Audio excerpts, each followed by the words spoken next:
Hello Internet, Seth Skorkowski, and welcome to part 6 of our review/overview for Mongoose Traveler 2nd Edition. Previous episodes we've talked about skill mechanics and combat as well as spacecraft operations. So going ahead and building on that as our foundation, we're now going to discuss space combat. Space battles are a staple of science fiction, whether our heroes are climbing into a ship's laser turrets or space fighters to battle it out, while huge battleships lob giant spinal-mounted weapons, and boarding parties blast their way inside enemy ships to seize control. Traveler covers all of that, some of it extremely detailed, and some of it not quite detailed enough for my taste. Now, one thing that I do love about Traveler Space Combat is that every character fills a role. Whether they're piloting the ship, or manning a gun, or working the sensors, or the engines, or just simply trying to repair damage as they're trying to stay into the fight, there are plenty of jobs to go around. And every character in the group has an active role to play and an important role to play in determining the outcome of that space combat. I find that great. I don't want to have space battles where everyone's character is at risk of having their ship explode around them, and only one or two characters are making the rolls during all that, and everybody else is just sitting around the table doing nothing and hoping that their characters don't die. So with Traveler, every character can be involved. Now first, let's look at the ships and how to read them. Jack is a 100-ton scout ship, so we're going to go ahead and use that. We can see that it has 4 points of armor, 40 hull points, a thrust of 2, its power plant produces 60 power. Its listed power requirements, though, are at 62, meaning that it can't run all of its systems at once. That's no big deal because unless it's jumping, which that's 20 of that, but if it's flying around and using its sensors, that's only coming to 42 power. The ship also has a double turret, meaning a turret with 2 weapon spaces. Currently the turret is empty, so we're going to need to install some weapons in that. Now most of the ships in the core book, like this Corvette here, list the weapons installed. It has 2 triple turrets armed with lasers and 2 triple turrets armed with missile racks. As a result, it says the weapon systems, if all are active, require 30 power. So that's nice and clean and ready to go. But the scout ship leaves that up to the ship's owner to choose which weapons are going to fill the slots. Okay, that's perfectly fine with me, and the core book gives us a selection of turret-mountable weapons that we can install there. Now real fast though, let's discuss turrets. A ship has 1 hard point for every 100 tons of the ship, and weapon turrets are then affixed to the hard points. So Jack's 100-ton scout ship only has 1 hard point to mount a turret on, while that 400-ton Corvette that I showed earlier has 4 hard points and therefore 4 turrets. Spacecraft that are under 100 tons can mount fixed weapons onto their firm points, essentially having a barrel strapped to the side, and the pilot has to point their ship to the target, pretty much your standard space fighter X-Wing sort of thing, where they have to fly around in order to get into position. Small craft weapons also can't go beyond close range. They're considered, smaller weapons and have less power to draw from, so they can't make the longer shots that a normal ship-mounted hardpoint weapon can do. There's a lot more to it than that, especially when you open the High Guard book, but I wanted to at least familiarize you with some of the terminology, that way I don't leave you completely lost. Now Jack's ship has a double turret, so we can mount 2 weapons on it. We can do any combinations of these that we want, such as 2 pulse lasers, or a beam laser and a missile. If we mount 2 of the same weapons, such as 2 beam lasers, they fire simultaneously. But if we mount 2 different weapons, the gunner must choose at the time they fire which weapon it is that they're going to fire, such as I will fire either my missile or my beam laser. Now if we mount 2 of the same lasers, the damage is increased by 1 point for each die of damage that the additional gun does. So with our double turret, if we mounted 2 beam lasers, which are 1d lasers, the damage would be 1d6 plus 1. Or if we mounted 2 pulse lasers, which is a 2-die weapon, it would be 2d plus 2 for that second gun. Okay, pretty simple. So for Jack, let's say that we get him a single pulse laser and a missile rack for his double turret. However, and this is my criticism of the core book, while I dig that they leave the weapon slots open so players can customize their ship, the core book fails to give us the power requirements for each of these weapons. So for that, we need to go to High Guard. In High Guard, we learn that a double turret consumes 1 power, a pulse laser 4 power, while a missile rack consumes no power. Totaling all that up, that comes to 5 power. And that's what the weapon aboard Jack's ship would fire if he uses his pulse laser, or it would just use 1 power if he's only firing his missile rack. Once again, his total power output is 60, and his total power requirements are now 67. So he doesn't have enough power to use everything at once, but as long as he isn't trying to jump, use his maneuver drives, fire his weapons, use his sensors, and maintain life support all at the same time, he should be perfectly fine with that. While we're on the subject of weapons, let's go ahead and discuss damage scaling.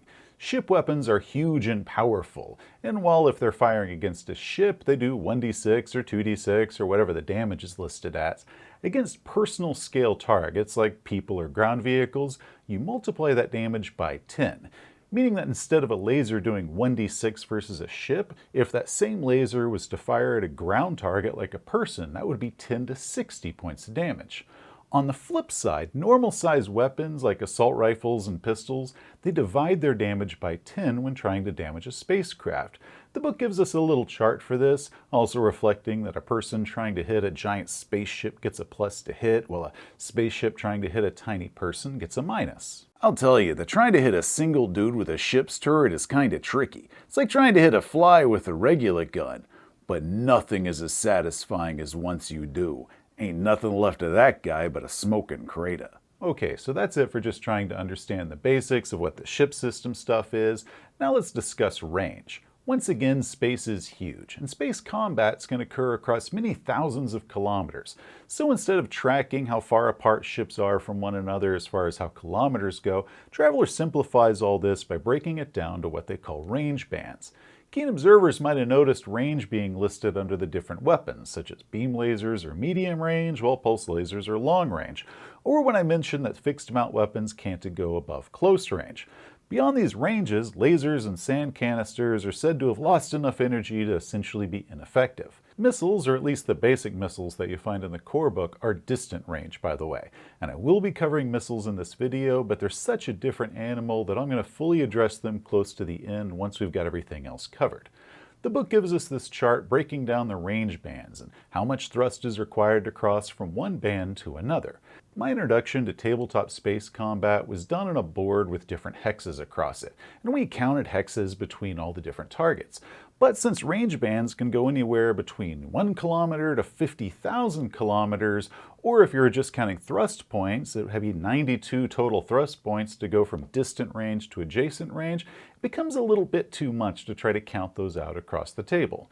So to help my players visualize what this looks like and keep track of everything during sessions, I draw it out sort of like a radar, though I don't post the whole circle, I just kind of give them a pie wedge of what they need to know, but you guys get the full circle. So to help you visualize this, let's place Jack's ship in the middle here with these rings going around it. Or sphere, since space is three-dimensional, but I'm not using hologram, this is a video. First we have adjacent, which is 1 kilometer or less and requires 1 thrust across it. Next we have close, which is up to 10 kilometers and also requires a single point of thrust across it.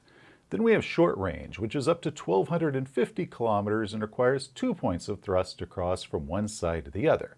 Then medium, that's up to 10,000 kilometers and requires 5 points of thrust.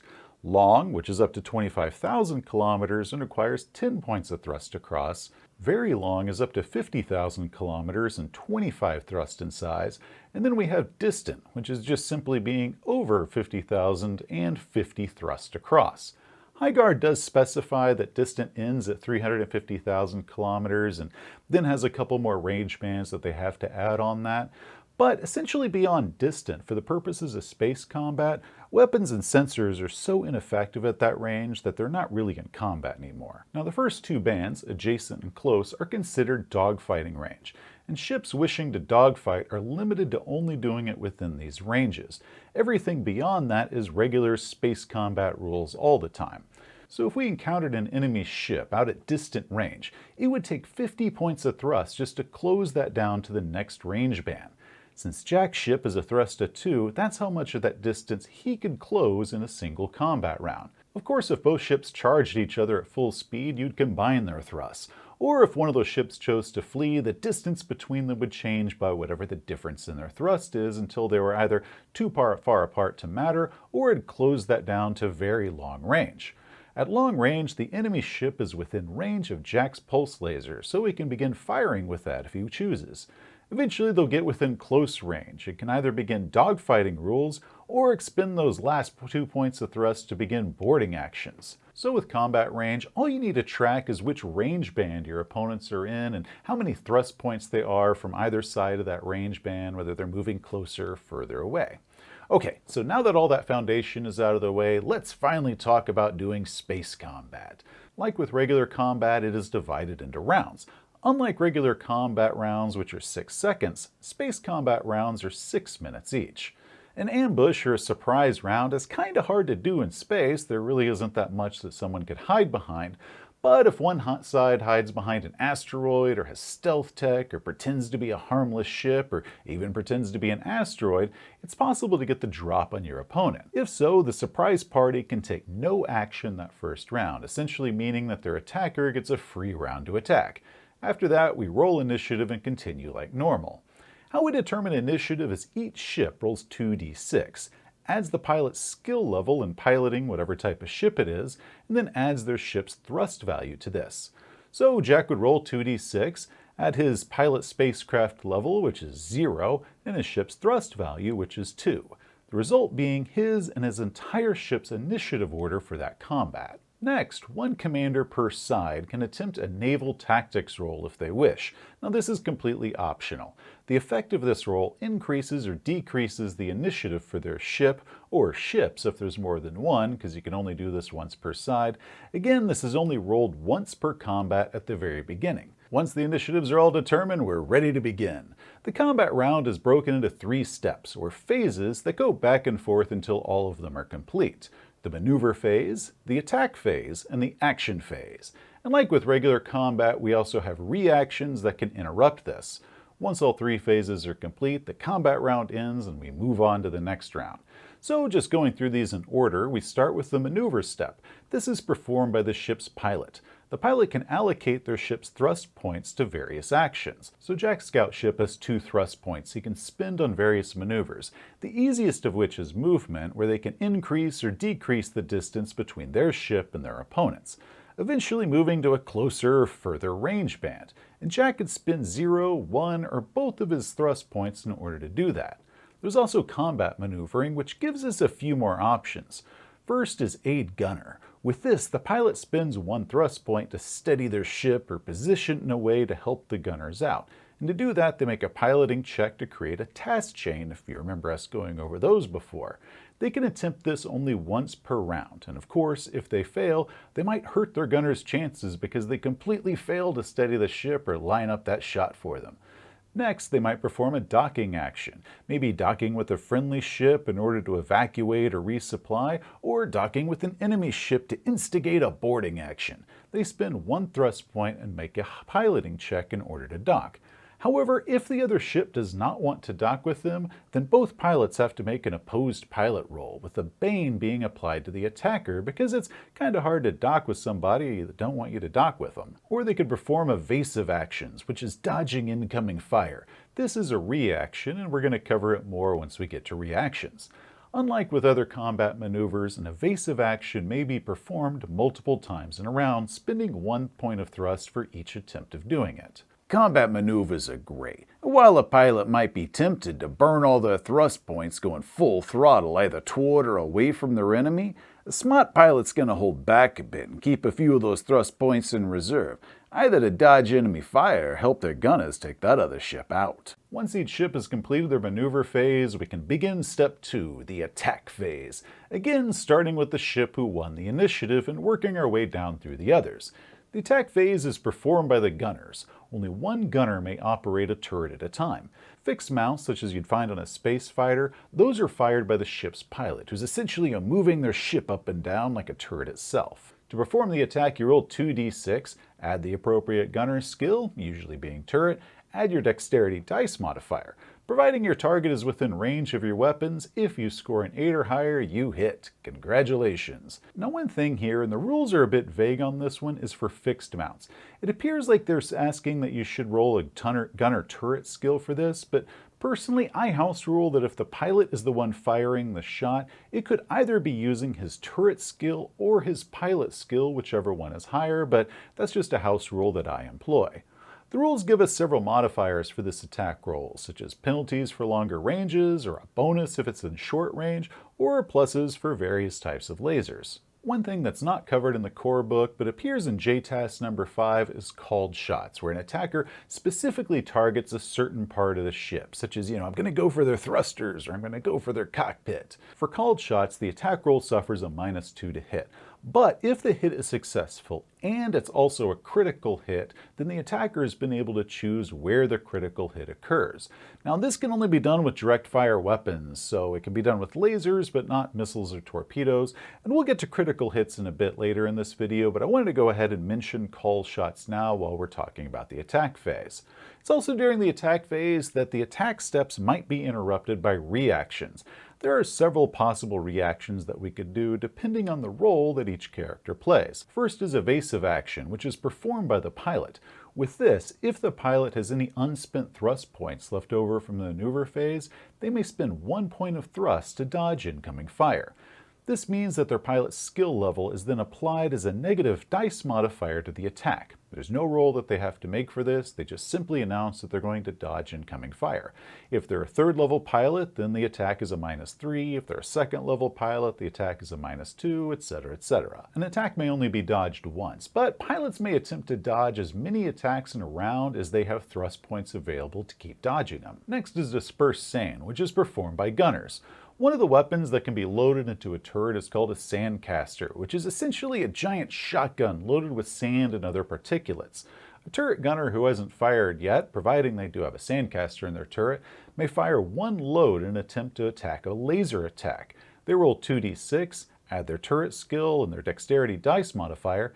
If they succeed in 8 or higher, they add the effect of their roll plus 1d6 and add that to their ship's armor versus that laser attack. Additionally, and while sand won't hurt other ships if you fire a sandcaster at them, maybe outside of hurting their paint job, if a ship is being attacked by a boarding party, and there's a boarding party that's out in open space in their vac suits, a turret gunner can turn their sandcaster on those people, and if they roll to hit, each member of the boarding party suffers 8d6 damage from high-speed particulates. It is every gunner's dream to peek out their window and see a horde of space pirates launching themselves onto your ship, and then getting to scrape them off the hull with a blast from God's shotgun. Finally, we have point defense, and with these, a turret gunner can fire lasers at inbound missiles. Because missiles are both small and fast, this can only be done right before a salvo hits, and the turret gunner can't have already fired that round at an enemy ship. They simply make their turret roll, and if they roll an 8 or more, the effect of that roll is how many missiles in that salvo have been destroyed. Okay, so once we've got all the attacks and the reactions out of the way, we can then get to the 3rd combat phase, the action steps. There are a lot of action steps, and which actions a character can perform really depends on what crew position they have. A ship's captain can improve initiative by rolling a leadership check, and the effect of that roll, either good or bad, affects the ship's initiative for the following round only. Engineers have several options. They can instigate a jump, possibly a rushed one, which is a little bit more difficult to do. They can offline systems, essentially diverting power to where it's needed, or they can overload the drive and improving the ship's thrust score for 1 round. Overloading the power plant gives us a temporary boost of power, or they can repair a system, a temporary fix to remove the effect from a critical hit in order to get them through this battle. A gunner can reload a turret if their magazine of missiles or sand canisters is run dry. There's no roll needed for this, it just takes a round to reload one of those big magazines. Sensor operators have several that they can do. Sensor lock gives a boon to all gunners that are firing at that particular enemy ship. Electronic warfare, which can either be using sensors to break an enemy sensor lock, or disrupting incoming missile salvos once they reach close range, diverting or destroying missiles. Disrupting a salvo can be attempted multiple times once they're in range, but can only be performed once a round no matter how many sensor operators you have. Or they can jam an enemy's communications with a comms check.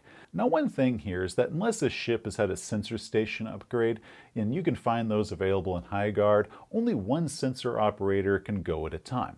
However, I also house rule that because jamming an enemy's communications is really a comms check and not a sensor check, that can be performed by a second person. So your sensor operator can be spinning their round either making or breaking sensor locks or destroying inbound missiles, while a separate comms expert can be jamming signals. Again, that's a house rule that I have, but it makes sense to me. Marines can stage boarding actions on any ship that's within adjacent range, using grappling lines and grav belts, or simply hurling themselves at the neighboring ship to start working their way inside.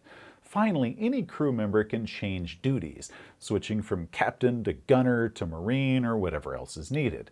Now, the book says that the reassignment takes a full round, meaning that they're essentially out for this entire round, and then one round later they begin their new task. But because space combat rounds are 6 minutes long, I really don't think it should take that long to do, especially if those two roles that they're wishing to do are close to one another, like if the captain that's on the bridge decides to sit down at one of the sensor stations next to him.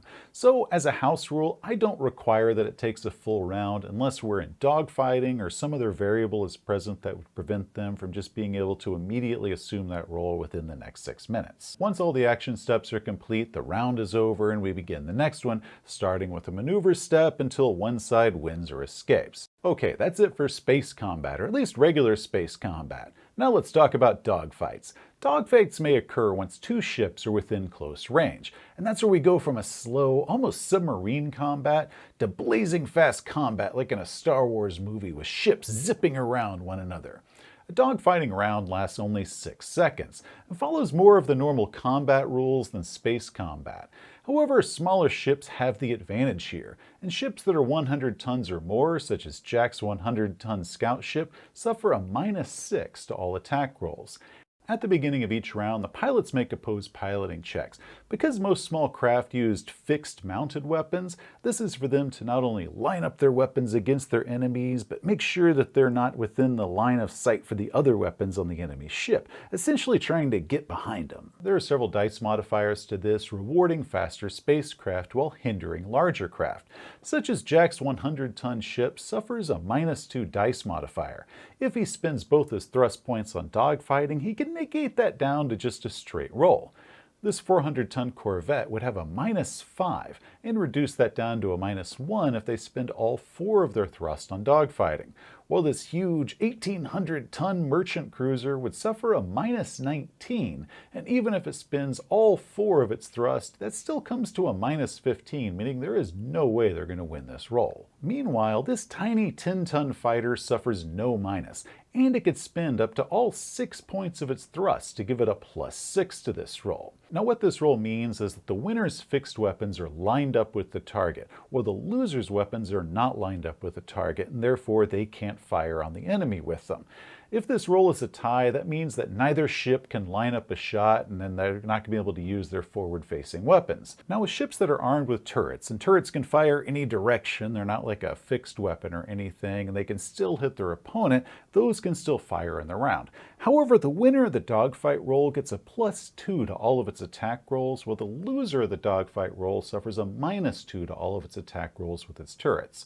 The next round, the winner of the previous round applies the difference that they won the previous round by, making them even more likely to win than they did before, meaning that they're a much better pilot and they've gotten themselves in a good position. All of this to say is if you're in a small craft, you probably want to be in a dogfight. But if you're in a larger ship and you get all these little fighters just swarming around you like hornets, you probably don't. Okay, that's it for dogfighting. Now let's talk about missile combat. Missiles work differently than other weapons. Unlike lasers, which move at the speed of light, missiles take longer to hit their target and are finite in number, meaning that they can run out. But the payoff is that missile damage can be devastating.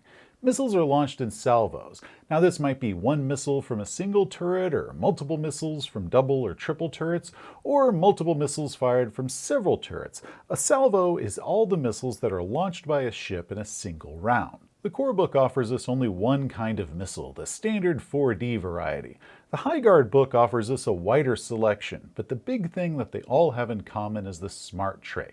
The SMART trait gives us a plus to hit based off of how many tech levels higher the missile is than the target. And while missiles start out at tech level 7, the tech level of the missile fired is most often the same tech level as the ship that fired it. Next, missiles might take a few rounds to reach their target. The book gives us this chart showing how many rounds it takes for a launched missile to reach its target based off of how many range bands away it was when it was fired. So at distant range, a salvo takes 10 rounds, while from medium or closer, it reaches the target within the same round. This is of course for the standard thrust 10 missile. Other missiles might go faster or slower just depending on what type they are. After 10 rounds, a missile becomes inert. So if your ship is fast enough to keep a missile chasing you for long enough, then it's no longer going to be a threat after 10 rounds. Highguard also adds that after 5 rounds of flight, half the missiles in a salvo were lost. I never dropped that salvo to blow one missile, but for distant shots with missiles, they're not that cost effective. However, if a missile is fired within adjacent or close range, they don't have enough time to get a lock on to employ their smart feature. So the sweet spot for firing a missile is really between short and very long range. As I mentioned earlier, a target ship may attempt to dodge or destroy missiles before they hit with personal defense cannons or electronic warfare. However, that doesn't really work in getting all the missiles all the time, and eventually one or more missiles in a salvo is going to hit its target. The big thing that makes missiles different from lasers is that the gunner does not make the roll to hit. They simply announce that they're firing missiles, and then that's it for a while. And we just keep track of how many missiles are in the salvo and however long it's going to take before the salvo hits. But once the salvo hits, a single check is made. The gunner's skill, or gunners, if it's multiple gunners that fired the salvo, those are not used in this roll. Instead, we just roll 2d6 and add +1 for every missile that's in the salvo, and then any modifiers for smart features or anything else such as range or sensor lock or anything like that. If you can 8 or more, then you hit. Roll damage for a single missile, and then multiply that by the effect of the roll. So a hit with an effect of 2, you multiply it by 2. A hit with an effect of 5, you multiply the damage by 5. So yeah, while missiles might seem expensive and slow and easy to destroy, the payoff is that they are devastating once they hit. Which means that if you fire missiles at an enemy ship, a smart crew is going to suddenly turn all their laser turrets and their sensor operators on trying to stop those missiles, leaving your ship alone. So now that we've covered how to make space combat, let's talk about ship's damage. It's a pretty straightforward deal. Lasers roll to hit, add the effect to the weapon damage. Missiles, you multiply the effect by the damage. Now let's apply it. Every ship has hull points. These are its hit points. Jack's ship has 40 HP. If Jack's ship is hit with a laser or a missile, we first reduce the damage by the ship's armor, or in his case, 4, and any damage beyond that gets through and is subtracted from his hull points. Once a ship reaches 0 hull points, it is destroyed beyond repair, and anyone on board who is without a spacesuit is going to find themselves in big trouble. Pretty simple. There's also critical hits, which are hits that are so bad that they come with additional problems. Vital systems have been damaged and the ship has lost effectiveness. There are 2 ways to score a critical hit. First, if the attack roll has an effect of 6 or more, and the damage was enough to penetrate the target's armor, it causes a critical hit. The severity of the critical hit is the damage divided by 10, rounding up. So if you did 3 points, it would be just a severity 1 critical hit. Well, if you did 14 points of damage, that falls between 11 and 20, so it's a severity 2. If you did 28 points of damage, it's a severity 3 critical hit, so on and so forth. First thing we need to do is determine where the critical hit is located, so we roll on this chart, determining if it was the sensors, the thrusters, the computer, or whatever else. Once we know where the hit is, we consult this chart for the effect of that critical hit. So if we received a severity 2 critical hit to the maneuver drive, then all piloting checks to control the ship suffer a -2, and the ship's thrust score has been reduced by 1. If a second critical hit strikes the same section, you either go by the severity level of the new critical hit if it's higher, or you just simply increase the current severity level by 1. So if we scored a severity 4 hit on this maneuver drive after we already hit it, we just go straight to 4 severity. But if we only scored a 1 or 2 on that second shot, then we just simply increase the current severity level to 3. Effects are cumulative, so we went from a severity 2 to a 3. We now have an additional -3 to pilot checks and a -1 to thrust score. And Jack's ship being a thrust 2 would mean that his thrusters were totally disabled. Once a spacecraft has received a severity 6 to a location, it can't suffer any more there. So any further critical hits to that location now just inflict 6d6 damage to the ship, ignoring any armor. The second way a critical hit can be scored is through sustained damage, and that is for every 10% of a ship's hull points lost, the ship suffers a severity 1 critical. To track this, I recommend you making a chart kind of like this. In the left column, you just list your ship's hull points in 10% increments. For example, Jack's ship has 40 hull points, so it would look like this. For every 4 points of damage that the ship takes, it suffers a 1 critical hit. So if it falls below 36, it takes 1. Once it falls below 20, it's now taken 5. Like with other critical hits, unless it was caused by a called shot, you roll the location every time and then apply the hit, making it a severity 1 to that location if it hasn't had one yet, or just increasing the severity if that location has had a critical hit already. Now, one thing that I do want to mention here is with sustained damage, it was an issue that we had in one of our earliest space combat games, where the PCs had a 200-ton free trader, and they were battling it out with another 200 ship, which was only slightly less powerful than their own. The gunner scored a hit on the enemy's ship, not an outstanding shot or anything, but it did result in a critical hit, which was great. So we rolled the damage location and got the hull. So we checked what that meant, and a severity 1 is 1d6 damage. We rolled that, and the damage was enough that the 10% mark and the ship suffered another sustained critical hit. Awesome. Everyone was thrilled by this.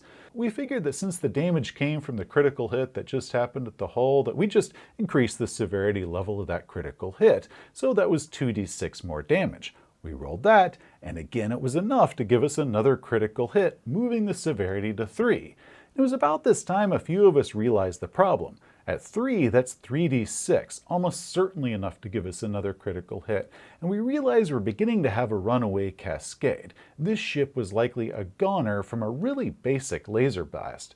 So, while in the context of the battle, that was awesome for the player characters. However, that enemy ship was almost the exact same as theirs, meaning that their own ship could have just as easily been taken out by a simple hit like that and caused a runaway cascade chain reaction that would have destroyed their ship and most likely killed them. So the call that I made there is in cases where a critical hit severity to a location causes additional damage, you don't automatically apply that to the same spot, but instead roll whatever the location is again, especially with the hull, which is usually what's going to do that.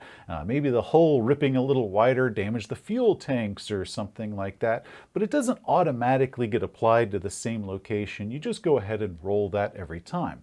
If you're lucky, maybe you'll get the same location and increase the damage and cause another critical hit. It's just not a guaranteed thing. Like I said, this is just a house rule, but I stand by it. I don't want a basic laser or missile shot to completely take out our ship because it was lucky enough to get a cascading critical hit and end up destroying our campaign and all of my players' good time.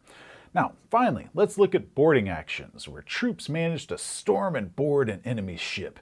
Maybe their pilot forces a dock, or maybe Marines storm the vessel once they're in an adjacent range, using grappling lines and grav belts or psionics, or like Jubal Early did in Firefly, just leaping through the black and hoping you land. The core book gives us a very simple method for resolving boarding actions. Once it's begun, either Marines or forced docking, the Game Master rolls 2d6 and applies these modifiers to each side, attackers adding, the defenders deducting. And after 2d6 combat rounds, the results are checked on this chart. Personally, I think this is nice and clean if you're doing this as some sort of a tabletop war game, or if you have both NPC attackers and NPC defenders and your player characters aren't involved in this at all. But if there's player characters involved on either side of a boarding action, I want to go ahead and play it out. I want to see what happens and don't just kind of roll it up and give me a summary of what happens. I want them to go round by round, either defending or taking this enemy ship. But the core book doesn't say how to go about doing that outside of just the normal combat rules that we've already discussed. However, it does state that High Guard will present us with detailed rules on a personal scale, allowing us to play through blow-by-blow scenarios. Okay, great, that's cool. And then when you check the opening of High Guard, it says that it'll give us new approaches to engage in vicious boarding actions. Awesome, I am game. Unfortunately, it doesn't. Other than a few ship options that we can install, such as breaching tubes or booby-trapped airlocks and the like, or how to do deck plans, that way we could use them in boarding actions, Highguard doesn't give us a breakdown on how to do boarding actions on a personal scale, and I find that really disappointing. There is certain information that I would like to have, such as weapons aboard starships. The core book says that melee weapons are used because guns are more likely to damage vulnerable systems or cause a hull breach. I like that. Swords in space is awesome.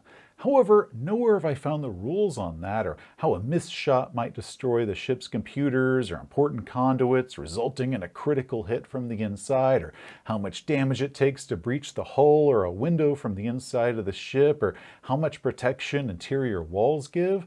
I want to see a game mechanic as to why swords or low-powered weapons are better to use for boarding actions than just simply telling me they are and having me just tell my players that swords are better, you don't want to use your rifles here. Now in the ship operations section, it does discuss how hard it is to get through a ship's lock. It also talks about various security measures aboard a ship, like trank gas or simply cranking up the artificial gravity to 3 and forcing your attackers to suffer the effects of high G. Okay. That's good to know, I like that, but still not enough. So I checked Pirates of Drinax, which is a huge campaign about being space pirates. It had offered us a little bit more, one being the best description I've found as to how a boarding action goes down, as well as a few of the skill rolls that are likely used during a boarding action. I love that. I wish that information had either been in the core book or in Highguard instead of finding it in a campaign book, but I would still like more than that. And the big one is the effects and the danger of the mechanics for firing rifles or lasers inside your ship, from either breaching the hull through a window or through a thin part of the wall, or a stray round accidentally taking out your drive system and now you've got a critical hit to your drive system. Overall, I really do like the Traveler space combat mechanics. It's a lot of fun and gives a lot of opportunity for characters to be actively involved in what's going on. Originally, I did find it a bit disappointing that it didn't take into account inertia. The craft in this game move a lot more like, aircraft or battleships move, and that they don't have to spend more thrust points in order to slow down, which that's really how space should work.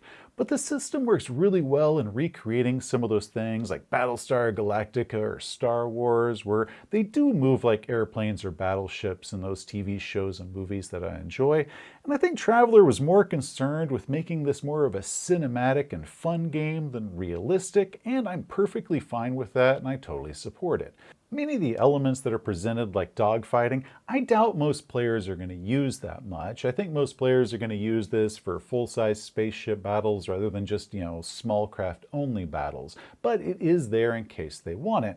And yes, while I am pretty annoyed that Highguard didn't give us more information on boarding actions, Highguard does give us some really neat optional rules and methods for doing fleet battles and large-scale dogfights with squadrons of fighters for any players wanting to do larger, more fleet-based games instead of just doing a single tramp trader. I'd love Mongoose to release some sort of supplement book in the future that contains all the information on boarding actions, maybe in one of the journals of the Traveler's Aid Society, or maybe some sort of Highguard 2, where we get to expand on that a little bit more. Anyway, this video has gone on a lot longer than expected, but I at least wanted to give a good overview as far as how space combat works and get a good foundation for anybody out there that's wanting to learn the system. The next episode should hopefully be a lot shorter as we explore psionics, travelers that can kill you with their brains. Hey, thanks for watching. If you enjoyed the video, please give it a thumbs up. If you want to see some more of our stuff, such as game reviews, or how-tos, or any more of this Traveler series, just hit that subscribe button. Till next time, Travelers, you have a great day. The one thing this game is missing is Death Blossom, a weapon of last resort. I have wanted one of those things since I was a kid.